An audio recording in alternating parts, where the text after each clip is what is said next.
Progressives are suddenly silent about violence against women. Why is that? Because radicals don't value Jewish lives. Welcome to the Jason Rantz Show, presented by None Better Tax Resolution.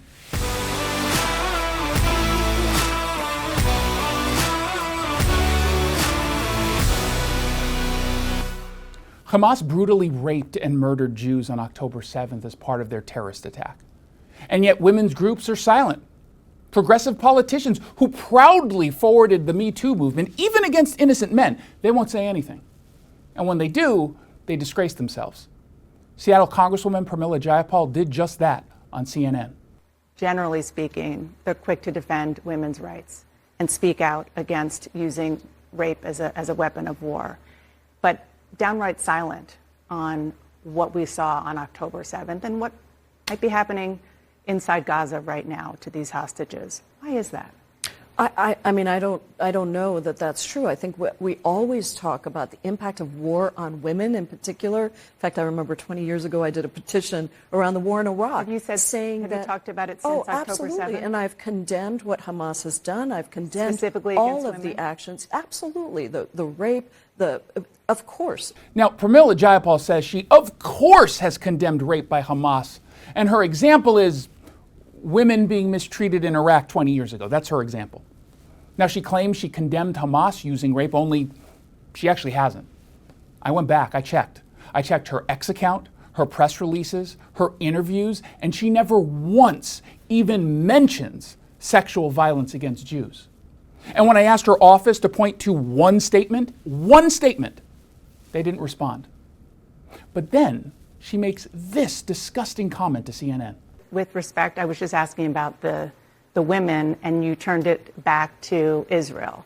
I'm asking you about Hamas. In fact, I already answered your question, Dana. I said it's horrific, and I think that rape is horrific, sexual assault is horrific. I think that it happens in war situations. Terrorist organizations like Hamas obviously are using these as tools. Mm-hmm. However, I think we have to be balanced about bringing in the outrages against Palestinians. Oh, it happens in war. Whatevs, it happens.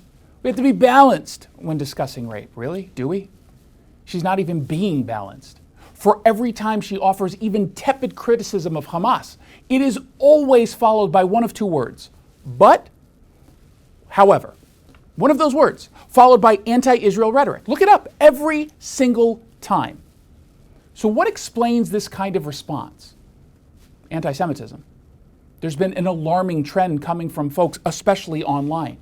You keep hearing anti-Semite after anti-Semite demanding evidence of the rape. They'll say they'll, of course, believe the claims, but they just have to have some evidence.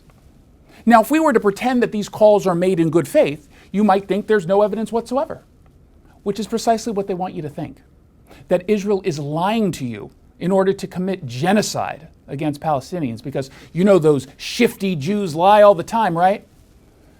Except there's a ton of evidence. Women's bodies were found naked, bodies with pelvic bones broken, women mutilated so badly you couldn't tell their gender.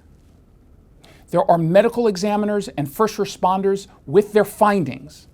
You have a new witness testimony, a witness who says they watched Hamas terrorists gang rape a victim before shooting her in the head.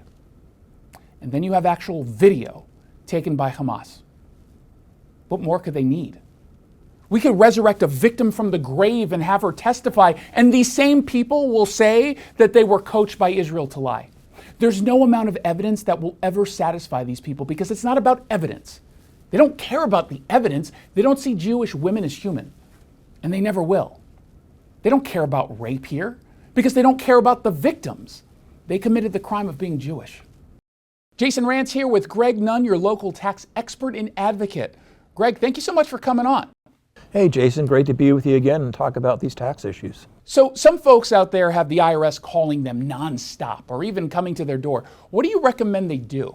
You are protected by statute, by law, that when you have representation, they have to deal with your representative. And I am acting in your best interest when I'm dealing with the IRS. And I tell you, you don't want to talk to them, it'll just stress you out. If you're having trouble with the IRS, then call Greg Nunn. Greg might be able to negotiate a settlement for up to 85% off the original amount owed, and that includes penalties and interest. Call Greg Nunn today. Did you like that commentary? Make sure you subscribe to the podcast of The Jason Rand Show. Get it at ktth.com or wherever it is you download your podcasts.